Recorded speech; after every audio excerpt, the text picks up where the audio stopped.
सिंध की खामोश जमीन, जहां सूरज की रोशनी मिट्टी पर पड़ते ही सुनहरी रंग बिखेर देती है, वहां एक ऐसा शहर दफन है जो हजारों साल पहले जिंदा था, सांस लेता था, सोचता था, मंसूबे बनाता था। ये शहर मोहनजोदाड़ो था।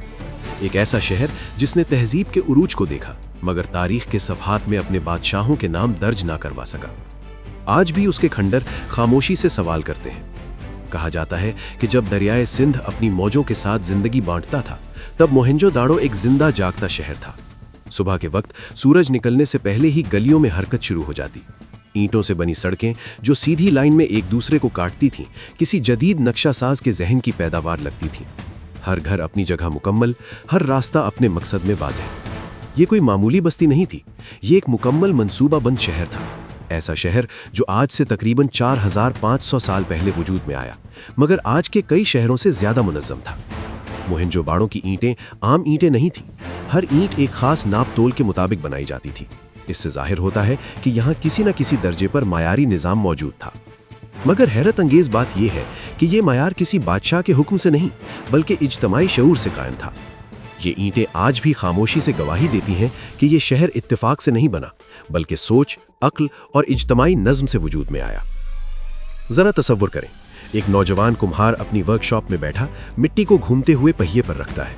उसके हाथों की हरकत में महारत है, जैसे वो ये काम बरसों से कर रहा हो। उसके चेहरे पर इत्मीनान है, जल्दी नहीं, खौफ नहीं। उसे मालूम है कि उसका काम कीमती है। करीब ही एक औरत अनाज तोल रही है। तराजू के दोनों पलड़े बराबर हैं, कोई धोखा नहीं, कोई कमी बेशी नहीं। ये इस शहर की खास बात थी, नज़्म, इंसाफ और तवाज़ुन। गली के आखिर में एक बड़ा कुआं है। औरतें पानी भरने आती हैं, मर्द रोजमर्रा के मामलात पर बात करते हैं, बच्चे ईंटों से बनी गलियों में खेलते हैं। ना कोई पहरेदार, ना कोई सिपाही, सब कुछ पुरसुकून है, बगैर किसी बादशाह के हुक्म के। मोहनजोदाड़ो के घरों में दाखिल हूं तो एक और हैरत मुंतज़िर है। हर घर में गुस्लखाना है, निकासी आब का निज़ाम है और गंदा पानी बाकायदा नालियों के जरिए शहर से बाहर ले जाया जाता है। ये सहूलतें सिर्फ अमीरों के लिए नहीं थीं, बल्कि आम लोगों के घरों में भी मौजूद थीं।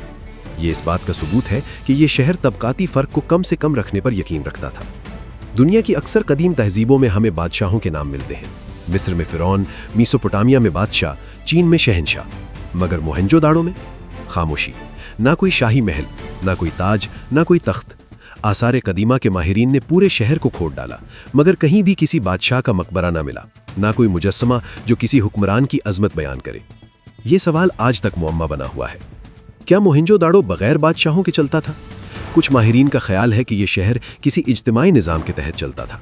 शायद यहाँ ताकत किसी एक फर्द के पास नहीं, बल्कि कई ज़हीन लोगों के हाथों में थी। मुमकिन है कि उलमा, इंजीनियर्स, ताजिर और मजहबी पेशवा मिलकर फैसले करते हों।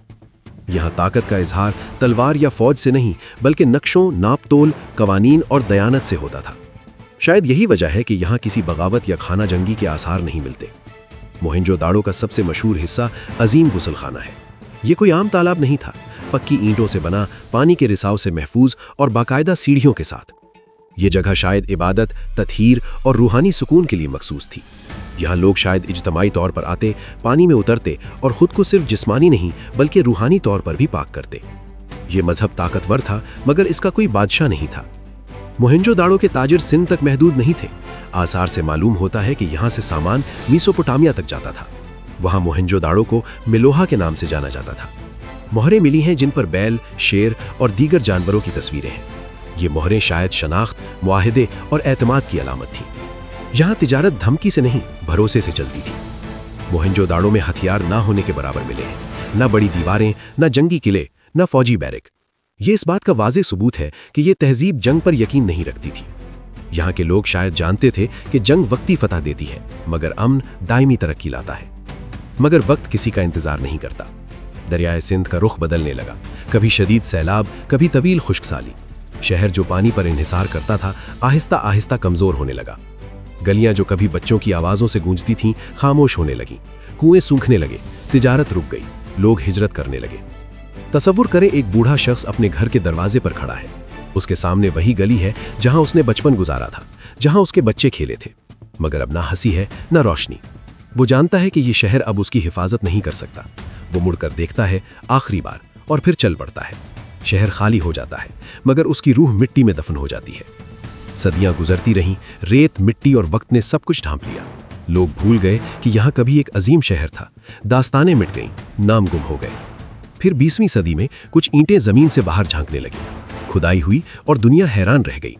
ये कोई आम खंडर नहीं था, ये एक मुकम्मल तहजीब थी, बगैर बादशाह के, बगैर जंग के, मगर बेमिसाल नज़्म व ज़ब्त के साथ।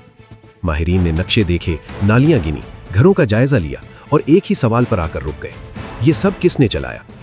आज की दुनिया ताकत, सियासत और इक्तिदार के पीछे भाग रही है, मगर मोहनजोदाड़ो हमें एक मुख्तलिफ रास्ता दिखाता है। ये हमें बताता है कि एक मुआशरा इंसाफ, मंसूबाबंदी, इल्म और इज्तमाई जिम्मेदारी से भी अजीम बन सकता है। ये साबित करता है कि तहजीब बनाने के लिए ताज जरूरी नहीं और तरक्की के लिए तलवार शर्त नहीं।